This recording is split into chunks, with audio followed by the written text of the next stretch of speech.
Once upon a time, there was a land that was happy and prosperous.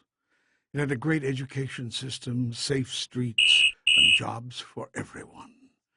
There were a few poor people and a few rich people. Most were in the middle.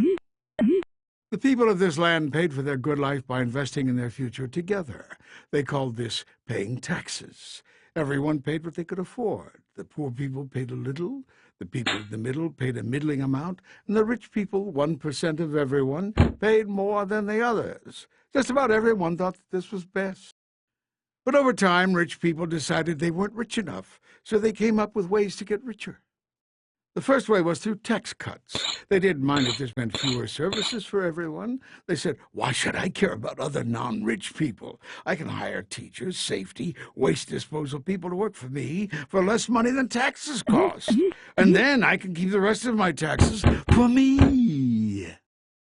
The second way rich people got richer was through tax loopholes. These are laws that allow people to avoid paying taxes, with the idea that it's beneficial for other people too, if this group didn't pay. The third way rich people got richer was to pay no taxes at all. This is called tax evasion. Of course, if all the people did this, everything would fall apart. But rich people and giant companies they owned figured no one would notice. This is illegal, but many did it anyway. And so it went. In 20 years, rich people doubled their share of the land's income. Schools, public safety, the roads, parks, libraries, public transportation all went into decline. The rich people didn't care. They said everyone gets what they deserve, and they bought their own teachers, police, garbage collectors, and transportation. They also bought something else, elections. They spent so much money on politics, they elected people who liked what they liked. More tax cuts for the rich and big businesses, and fewer schools, road repairs, police, firefighters, and nurses for everyone else. When the 99% became upset, the rich people and their politicians said, "There is no other way." They repeated this so often many people believed them. Meanwhile, instead of investing in things that most people could use, and instead of providing jobs that paid people well like they used to, rich people found they could make more money on Wall Street. Wall Street is a place where money makes money. Here the 1% made money so fast that they devoted more and more money to it. They took some of that money and sent it far away, where workers had no rights, to produce things that workers used to produce here. When ordinary people wondered why rich people needed so much money, the 1% said, "Don't worry. This is good for you, too, because it will trickle down from us to you.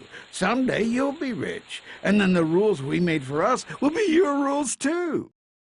Some people weren't so sure about this, so the rich people bought newspapers and TV and radio stations and internet companies and paid them to repeat over and over, "Someday you will be rich, too. There is no alternative."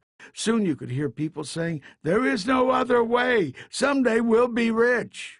Meanwhile, the rich people's money piled higher and higher. But after a while, it was piled too high. One day, the money fell down with a big crash. It fell down right on the houses of millions of ordinary people. It broke their houses. Then more money towers fell down. They fell on ordinary people's jobs. This was terrible. Everyone was scared. How did this happen? The government said, "We have to fix this." They were so used to rich people being rich, they immediately started printing money and giving it to rich people.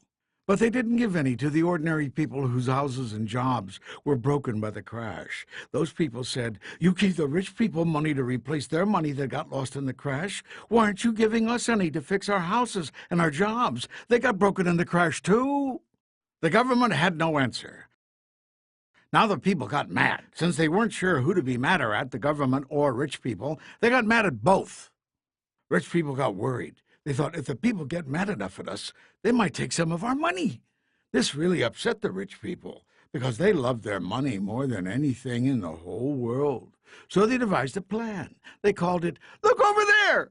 Whenever people said, "How come you rich people are getting richer while all the rest of us are losing our houses, our jobs, and our schools?" the rich people pointed at someone else and said, "Look over there!"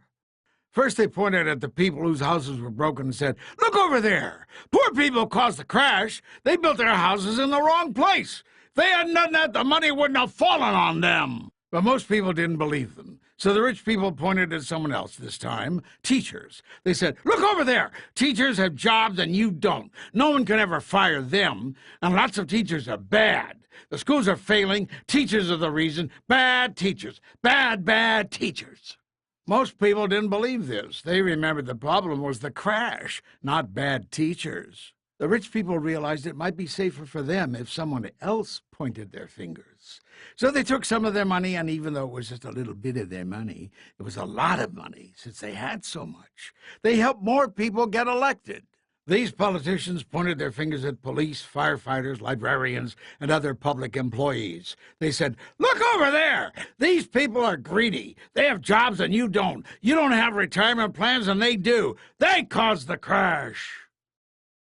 Some people thought this might be true. They knew someone or something had caused the money to fall. Maybe it was the firefighters. But others remembered that firefighters helped them when their houses were on fire.